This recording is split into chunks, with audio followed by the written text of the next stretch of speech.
Hello, and welcome to the BSI Education Podcast with me, Matthew Childs. Now, normally at this point, I say hello to my co-host, Alan Sellers. Alan is away for this episode, but fear not, he will return. Now, the aim of this podcast is to bring you the stories behind standards and standardisation. In this episode, we'll focus on standards and blockchain.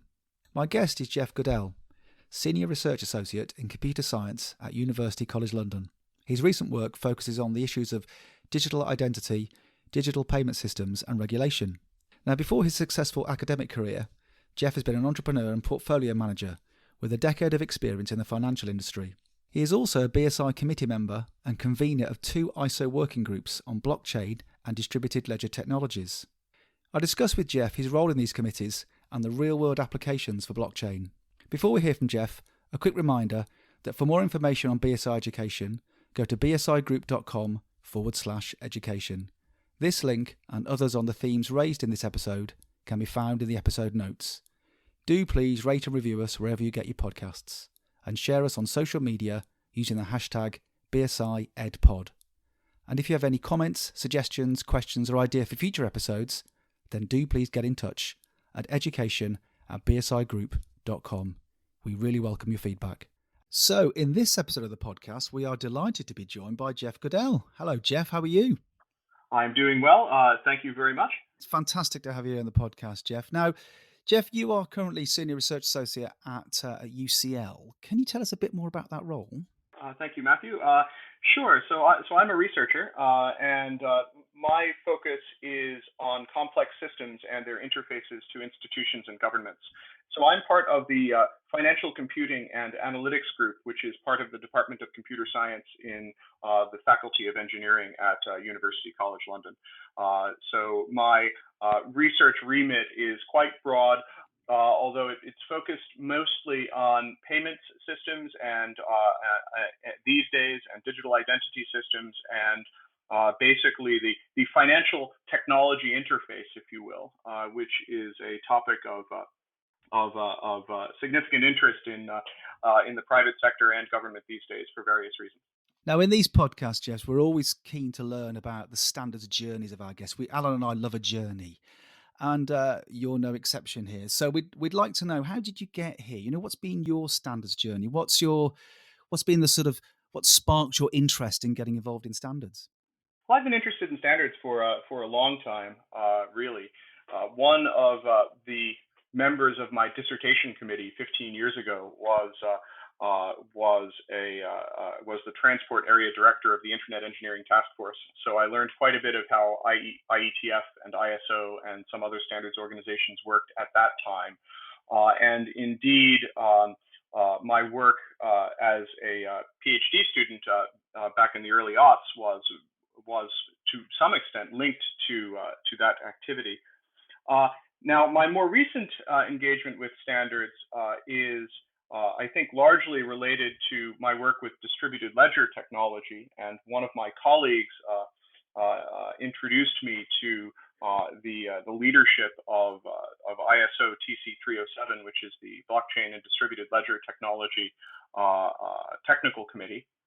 And my work there quickly morphed into my role currently as convener of Working Group 1, which is the foundational working group focused on vocabulary, reference architecture, taxonomy, and ontology of distributed ledger systems and these kinds of related underpinnings. And I've also had a chance to be co-convener of ISO TC 46 SC11 JWG1, which is focused on the nexus of blockchain and distributed ledger technologies with records management. Now, you mentioned there, Geoff, a couple of committees. So ISO Technical Committee 307 and TC 46. Just to explain to the listeners, what's the role of a convener? What does an ISO convener do? So a convener really, basically, a convener organizes the meetings and channels the discussion. I would say the convener is really has 2 roles. One is of a coordinator of the activities of a working group, and The other is of establishing consensus and judging consensus among the experts within the working group. So the role of convener is generally to make sure that everyone in the committee has a voice and has a chance to express their opinions, any sustained objections, to make sure that the discussion is carried out fairly and in good faith. That's excellent. Now, I want to come back later on to talk a bit more about the committees and what's involved in those conversations. But let's get to the heart of this. Now, we've invited you on here to talk about blockchain. Now, I'm going to ask you with some trepidation here, given that blockchain is maybe sort of considered to be shrouded in mystery as a technology. So, straight up, Geoff, what is blockchain? I suppose that the best way to start with that is to go to the ISO 22739 definition of blockchain. So it turns out that the ISO 22739 vocabulary standard has been published and indeed is available for perusal on the web. So you can actually see the definitions publicly. So I'm going to quote from it. A blockchain is a distributed ledger with confirmed blocks organized in an append-only sequential chain using cryptographic links. That's what a blockchain is, and that was one of the standards that we defined. And in terms of the newness of this technology, Geoff, it feels as if actually it's a term that's been around for quite some time, but maybe people may be only aware of it in relation to sort of Bitcoin and cryptocurrencies and that sort of thing. But sort of how new is this technology? Well, the notion of combining blocks with hashes of previous records and using them to create a chain is actually a well-known concept in computer science circles that goes back to at least the 90s, if not sooner. This is in this sense, a blockchain is not new, although the application of blockchains in the context of distributed ledger systems, which is how we're focusing upon it and how we're defining it, is linked to this notion that the truth within a system can be established through distributed consensus in a way that creates a strong assurance that the records will be immutable. And that characteristic is really important when we are concerned about questions such as financial transactions, in which we need some assurance of the finality of the transactions so that the different counterparties know that their obligations have been extinguished. So in terms of that then, in a sense of why should the public care about blockchain? What previous problem is it seeking to solve? Well, really, the problems with centralized ledger systems are manifold, and I think most of them are linked to this notion that the central actor becomes an arbiter of the truth of transactions, and that creates a number of problems. One of which is that the central arbiter can change the rules. They can mess with the transactions, they can modify them, they can delete records that everyone had agreed were true. They can perhaps admit entries that were not legitimate or not admit entries that were. They can basically act with an authority that is not necessarily legitimate. And the distributed ledger provides a way in which everyone can see that everyone agreed upon the transactions before they're added to the ledger. And then because they have cryptographic links, everyone knows that that addition is valid because everyone continues to append records to the chain. We know that the validity of those transactions has been accepted by the community, and in so doing, we can avoid both the accidental and deliberate actions of privileged parties who might otherwise seek to undermine the truth that has been established in the ledger.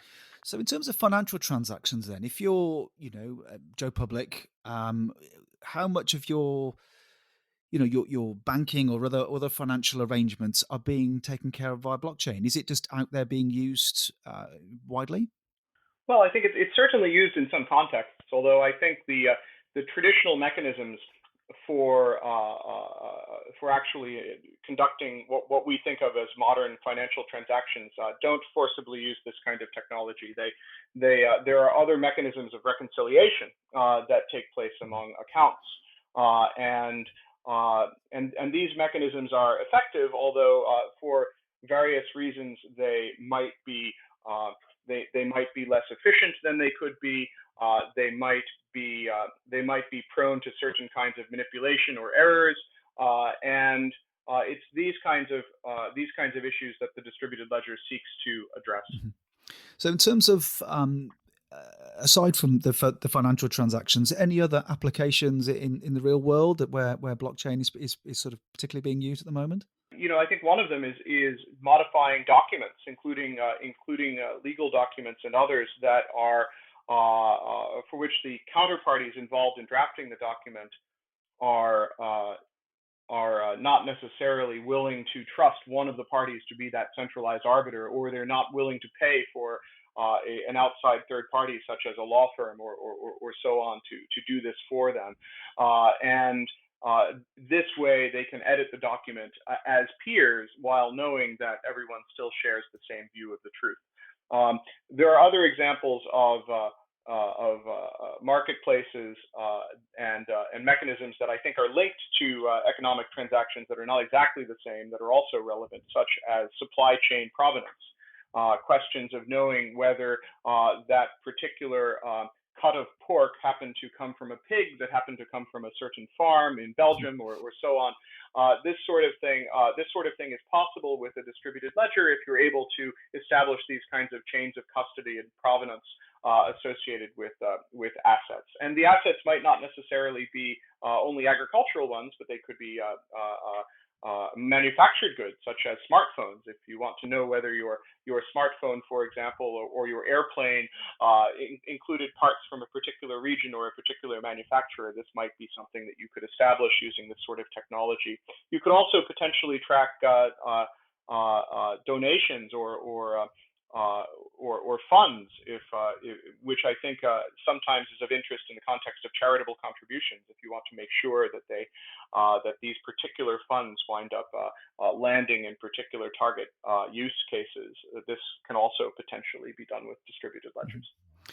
So just moving on to the relationship between standards and blockchain then. Just before I ask you about that, I'm just wondering what the sort of current challenges and issues there are around blockchain as a technology. Well, I think that many of the challenges I think related to blockchain and DLT are I think not inconsistent with the kinds of challenges associated with any new technology. I think there's an established way of doing things. For example, we mentioned the established ways in which banks reconcile accounts and the established ways in which records are managed within archival systems and so on. And if we introduce a new technology, then there are new paradigms. And there might be opportunities to make use of these new paradigms that don't quite fit into the existing kind of prevailing mechanisms for doing that. And that might lead to tensions, not only with these new technologies being applied directly into these old systems, these kinds of technical migration questions, but also standards questions, especially when there are standards that might assume certain kinds of expectations of systems, because DLT, like many technology, it offers new capabilities, but it also takes some capabilities that might be familiar away, and it's important to understand the contours of that in the application of these new technologies to old domains. So, just generally, then, well, actually, previous episode we talked about standards and innovation broadly, in a general sense, about the relationship that standards have with innovation, and about how standards can play a role in accelerating those innovative technologies. Generally, then, the role for standards in blockchain. Well, I think that it's essential in this kind of technology, because distributed ledger systems are very much about interaction among parties, and they're very much about protocols. And standards are especially important for protocols and interconnection points, because this is really where we allow innovation, and this is where we allow interconnection to different kinds of systems and different implementations of established systems and so on. So the nature of this technology as a system for interconnecting systems and a system for interconnecting people makes it precisely the sort of thing for which standards are extremely useful and necessary if we want these systems to truly empower the different participants in these systems. You mentioned earlier, Geoff, about your roles within Technical Committee 307 and also Technical Committee 46.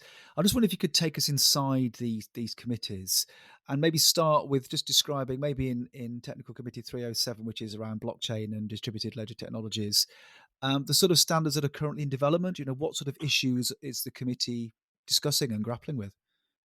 Well, I think that to a large extent, we're starting out.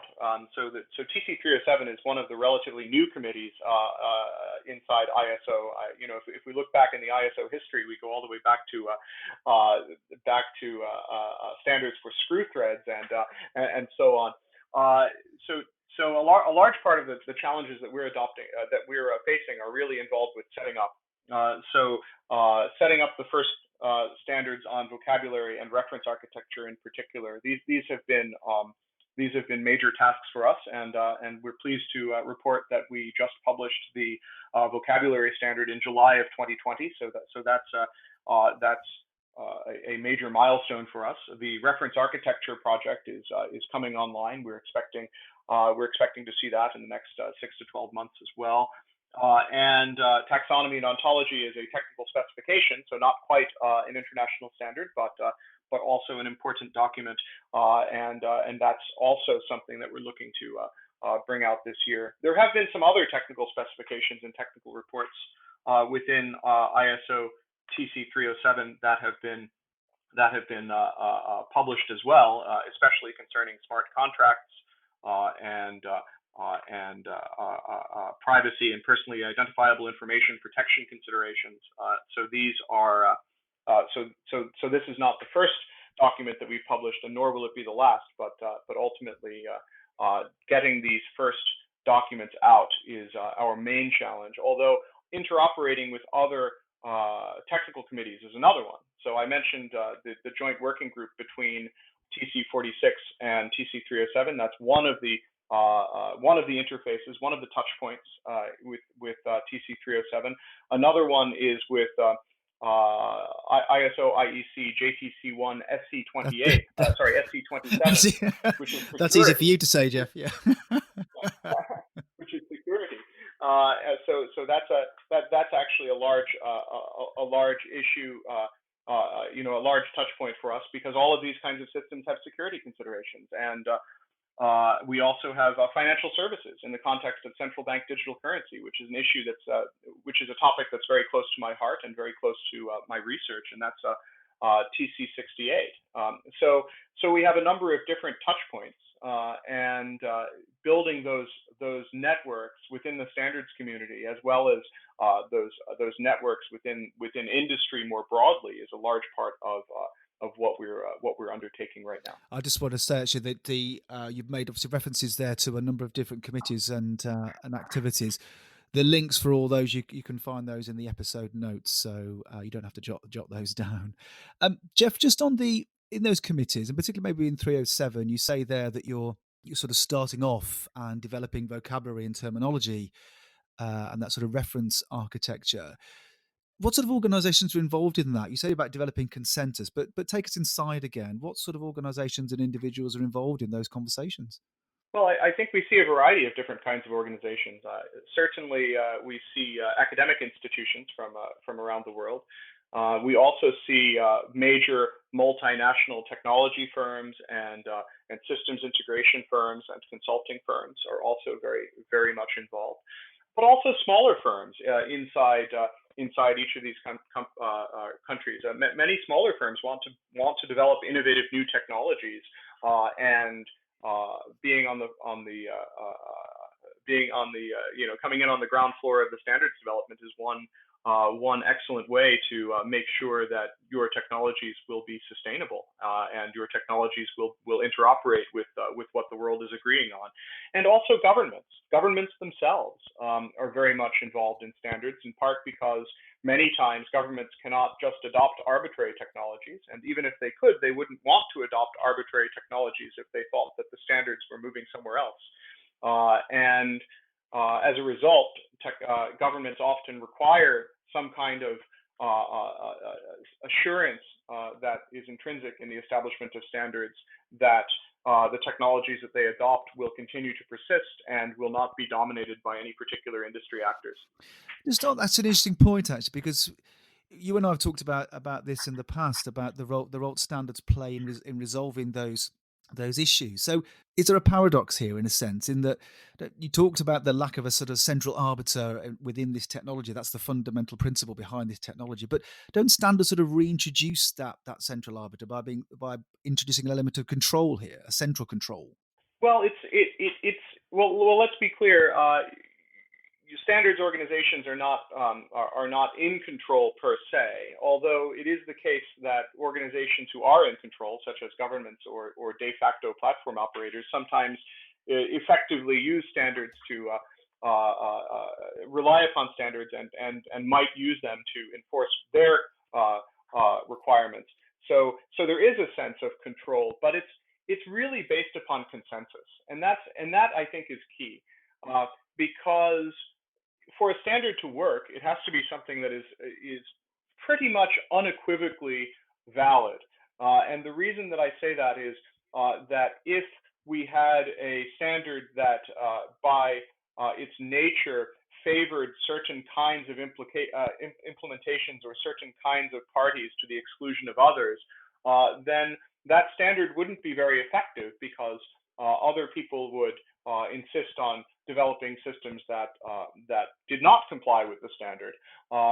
So at some level, standards really work precisely because they reflect what the whole world can agree upon.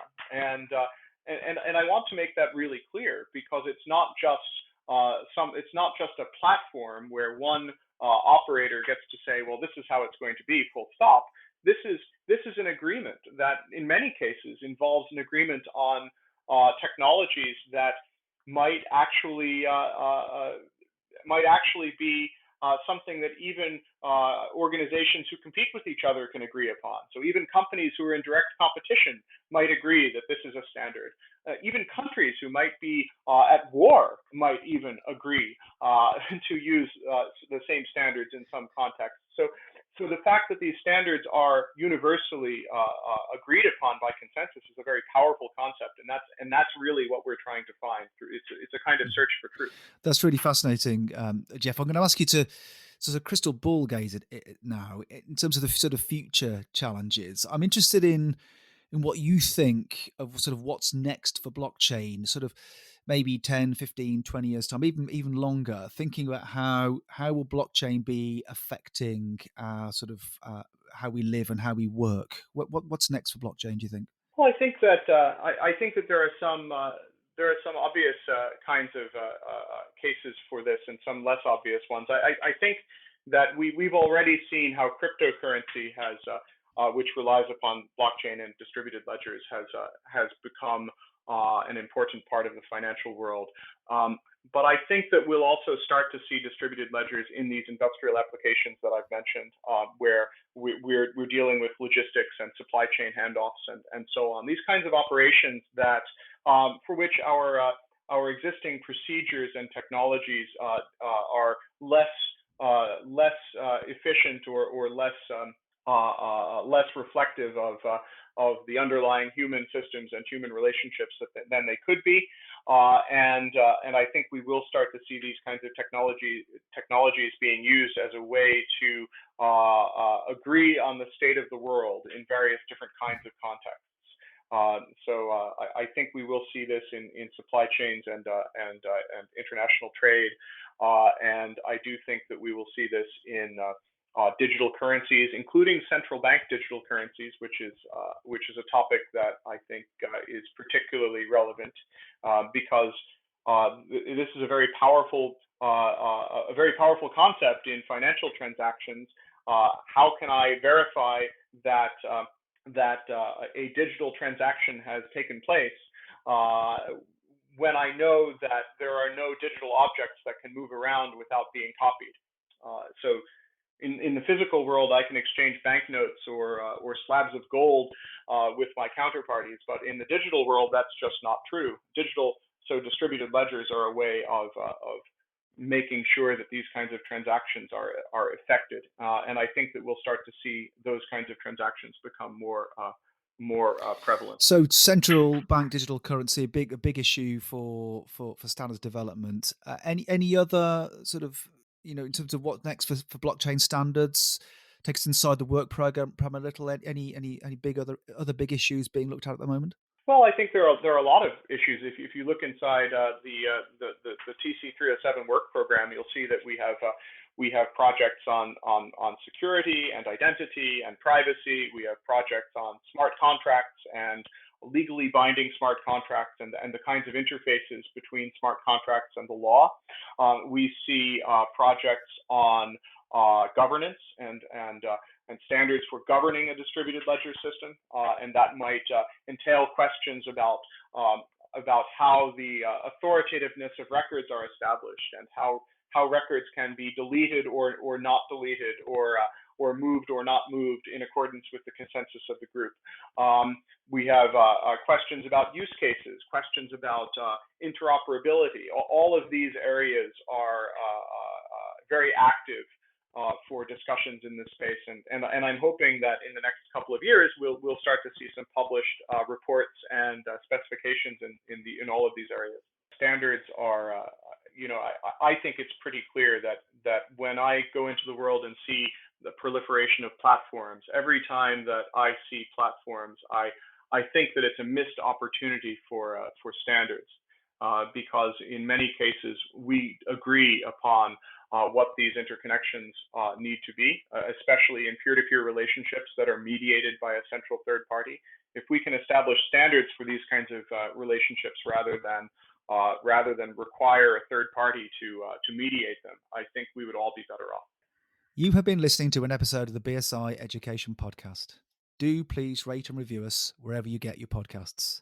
And if you have any comments, suggestions, questions, or ideas for future podcasts, then do please get in touch at education@bsigroup.com.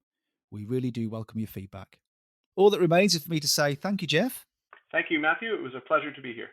And of course, to thank you for listening.